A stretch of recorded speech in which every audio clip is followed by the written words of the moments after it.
আচ্ছা ভাইসা আমনে যাকে মাছ মারতাই নেডি একটু শুনিছে ভাইসা কোন যে পয়সা শুনিছে আরে ওখানে যুগে পানি নাই মাছ নাই কেমনে মাছ মারি জি পয়সা আগে গেছি দুটাটা লুয়ে গেছি মাছ মারতাম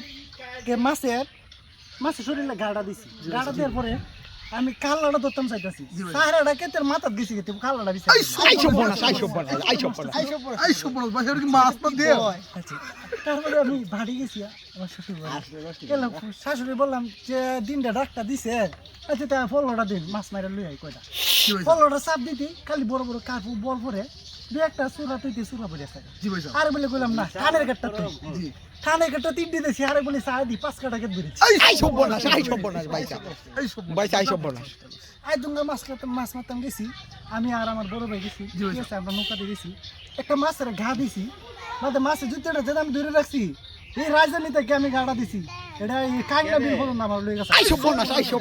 এই মাছটা কত বড় আছে ভাইসা আপনার যুগে তো মাছ বিশাল বড় বড় মাছ আছে ওরা আমরা যুগে আমরা শক্তি আছেন বেশি বুঝেন আচ্ছা ভাইসা আমনেরা যুগে আগে একজন কয় কেজি চাউলের ভাত খাইতাছে আর একজনে তো 2-3 কেজি চালের বাদ দিতে 20 হয়ে না আইসব বনাস আইসব দেখে লাগে আইসব বনাস তোর এই দিল না তাহলে উঠে গাইলো পয়সা ভাইসা হিডো ভাইসা